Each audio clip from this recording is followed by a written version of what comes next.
आपके चैनल के माध्यम से एक ही रिक्वेस्ट हाथ जोड़ के मेरा विनम्र निवेदन रहेगा माननीय आदरणीय हमारे मनोज सिन्हा साहब कि जितना जल्दी हो सके वेटिंग लिस्ट के प्रोविजन को रिवाइव किया जाए। जम्मू कश्मीर के युवाओं के साथ बदसलूकी ना की जाए, उनको विवश होकर दोबारा से सड़कों पर आने को मजबूर ना किया जाए। कोड ऑफ कंडक्ट लगेगा, हमें किसी चीज़ की परमिशन नहीं मिलेगी। उसके बाद पार्लियामेंट के इलेक्शन आ जाएंगे, उसमें बिजी हो जाएंगे। उसके बाद अगर बदकिस्मती से जम्मू कश्मीर में इलेक्शन हुए वो हो जाएंगे। उसके बाद पंचायत इलेक्शंस में ये साल गुजर जाएगा। बच्चों का जो यूथ है, जो ये आने वाला मुस्तकबिल है, ये इनके साथ खिलवाड़ हो रहा है। सत्य कहेंगे, सत्य लिखेंगे, सत्य चलेंगे। रिवाइव करो। वेटिंग लिस्ट रिवाइव करने को लेकर एक बार फिर से एस्पायरेंट प्रदर्शन कर रहे हैं। पहले भी ये प्रदर्शन कर रहे थे और इन्हें आश्वासन दिया था कि इसको रिवाइव कर दिया जाएगा वेटिंग लिस्ट को, लेकिन लगता नहीं है कि इनकी सुनवाई हो रही है। क्या कुछ कहते हैं, इनसे जान लेते हैं। अच्छा, मैं आपका नाम जान सकता हूँ? मेरा नाम मुक्तेश योगी है। तो आज पहले तो मैं आपका शुक्रिया करूंगा, आप टाइम निकाल के वक्तन फवक्तन आप हमेशा युवाओं की आवाज को बुलंद करने के लिए टाइम निकाल के हमेशा पहुंचे हैं। आज भी आप आए हैं, बहुत बहुत स्वागत है आपका। तो आज लंबे अरसे के बाद एक बार फिर से युवा को आप सड़कों पर देख रहे हैं। बहुत ही बदकिस्मती की बात है कि जिस तरीके से आज भी उन्हीं मांगों को लेकर हमें दोबारा सड़कों पर आना पड़ा। जिस तरीके से आप देखते हैं काफी तादाद में हमारे साथ युवा आज यहाँ पर जुड़े हैं और इनमें से काफी युवा ऐसे हैं जो वेटिंग लिस्ट की प्रोविजन के हटने की वजह से इन सब के भविष्य के साथ एक तरीके से खिलवाड़ किया गया है। तो आपके चैनल के माध्यम से अगर ये वीडियो सरकारी तंत्र तक पहुंचता है, हमारा हम्बली रिक्वेस्ट है जितना जल्दी हो सके वेटिंग लिस्ट के प्रोविजन को रिवाइव किया जाए, क्योंकि अब इन युवाओं में वो शक्ति नहीं रही है। काफी सारे इनमें से ओवर एज भी होने वाले हैं। ये सब दोबारा से उस कम्बरसम प्रोसेस के लिए अब तैयार नहीं है। जिस तरीके से और भी स्टेट्स की हम बात करें हिंदुस्तान की, वहां पर भी वेटिंग लिस्ट का प्रोविजन है। पता नहीं जम्मू कश्मीर के युवाओं ने ऐसी कौन सी गुस्ताखी कर दी है कि यहाँ पे वेटिंग लिस्ट के प्रोविजन को हटा दिया गया है। तो अगर हम डिपार्टमेंट की बात करें, अलग अलग ऑफिशियल्स की बात करें, सबका ये कहना है कि मामला जेन्युइन है, लेकिन ये हल क्यों नहीं हो रहा है अभी भी हम ये समझने में असमर्थ हैं। तो आपके चैनल के माध्यम से एक ही रिक्वेस्ट हाथ जोड़ के मेरा विनम्र निवेदन रहेगा माननीय आदरणीय हमारे मनोज सिन्हा साहब कि जितना जल्दी हो सके वेटिंग लिस्ट के प्रोविजन को रिवाइव किया जाए। जम्मू कश्मीर के युवाओं के साथ बदसलूकी ना की जाए, उनको विवश होकर दोबारा से सड़कों पर आने को मजबूर ना किया जाए, इनके साथ न्याय किया जाए। बहुत बहुत शुक्रिया।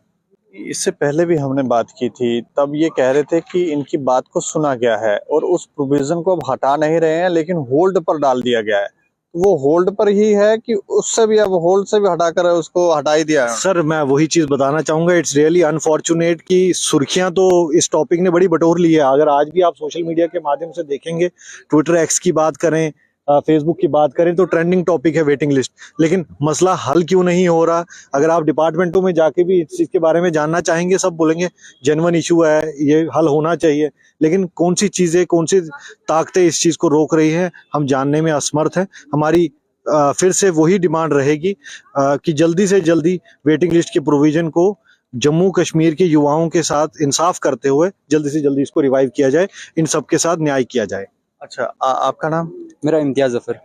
अच्छा, कुछ कहना चाहेंगे? सर, आपका थैंक यू करते हैं। आप उस दिन भी आए थे, आज फिर से आगे। उस दिन भी हमने यही कहा था कि हम प्रोटेस्ट जो है रिज्यूम फॉर वेटिंग लिस्ट का स्टार्ट कर रहे हैं। उस दिन आपने एक और बात कही थी कि हम आज से प्रोटेस्ट जो है वो कंटिन्यू करेंगे, उसके बाद तो आप दिखे नहीं। हमने वो कॉल दी थी, बट हमें सीनियर एक बीजेपी की लीडर हैं, उन्होंने हमें ये आश्वासन दिया कि आपका वेटिंग लिस्ट वाला जो इशू है ये जल्द रिजॉल्व हो जाएगा, क्योंकि उन्होंने कमिश्नर सेक्रेटरी साहब को कॉल की थी और इसको उनके कंसर्न में ये चीज़ लाई थी। बट उस चीज़ को 10-15 दिन हो गए, अभी तक कोई इस पर कंक्लूजन ना डिपार्टमेंट की तरफ से आया, ना फिर कोई पॉलिटिशियन की तरफ से आया। और आज फिर हम फिर से प्रोटेस्ट पे आ रहे हैं। इसलिए आ रहे हैं क्योंकि आगे कोड ऑफ कंडक्ट लगने वाला है। तब हमें कहेंगे आपको राइट नहीं है 4 बंदों को एक जगह खड़ा होने का, अब हम चीज़ें हमारे हाथ से निकल जाएंगी। और दूसरे साइड से बच्चे ज्वाइन कर रहे हैं अलग अपने अपने डिपार्टमेंट में, वो चीज़ भी हमें हमारे कंसर्न में है कि बच्चे ज्वाइन कर रहे हैं, वेटिंग लिस्ट आ रही नहीं है, कह रहे दे रहे हैं, एसी बैठेगी, एडमिशन काउंसिल बैठेगी, वहाँ पे अप्रूवल रखा जाएगा, बट इट्स एसी क्यों नहीं बैठ रही है? एडमिशन काउंसिल कब बैठेगी? अगर एलजी साहब या चीफ सेक्रेटरी साहब हमारे लोगों की बात करने के लिए बैठे हुए हैं, हमारी इशू सॉल्व करने के लिए बैठे हुए हैं, तो फिर हमारा इशू इशू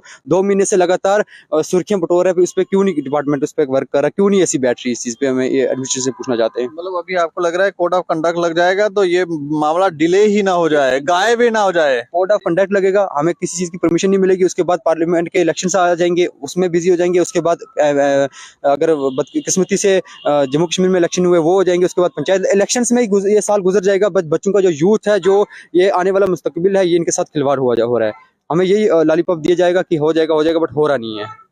अच्छा, आप अपना नाम बताएंगे? जी, मेरा नाम याशिका महाजन है और हम पिछले 2.5 महीने से लगातार यहाँ पे प्रोटेस्ट कर रहे हैं। बड़ा पीसफुल प्रोटेस्ट पे बैठे थे और जब भी हम किसी बड़े अधिकारी के पास गए या स्ट्राइक पे बैठे हुए कोई हमारे पास आया, उन्होंने हमें यही आश्वासन दिया है कि ये बड़ा जेन्युइन सा एक मुद्दा है, हम इस पे सोच विचार कर रहे हैं और ये आपका जल्दी से जल्दी रिजॉल्व किया जाएगा।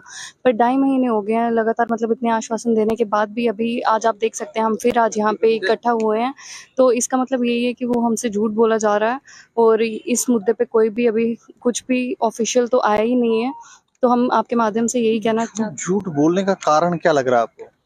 क्या पता क्या कारण है इसके पीछे कि वो हमें बस एक ऐसा कह रहे हैं कि आप यहाँ से उठ जाओ या फिर प्रोटेस्ट मत करो, हो जाएगा ये इशू रिजॉल्व हो जाएगा, बड़ा जेन्युइन सा है। तो उसके बाद भी ये नहीं हो रहा है। तो आज हम यहाँ पे सब इकट्ठा हुए हैं और आपके माध्यम से यही कहना चाहते हैं, गवर्नमेंट तक यही आवाज़ पहुँचाना चाहते हैं कि जल्दी से जल्दी इसे जो है रिजॉल्व किया जाए, क्योंकि बहुत सारा यूथ जो है वो इसकी वजह से सफ़र कर रहा है। अच्छा, आप अपना नाम बताएंगे? सर, मेरा नाम नीरज है। मैं झूठ बोलने का कारण क्या लग रहा है आपको? सर, झूठ को बोलने का कारण ये लग रहा है कि ज़्यादा से ज़्यादा डिले किया जाए बच्चों को, उनको गुमराह किया जाए ताकि बच्चे प्रोटेस्ट ना कर पाएं और हमारी जो असलियत है बच्चों के सामने ना आ पाए।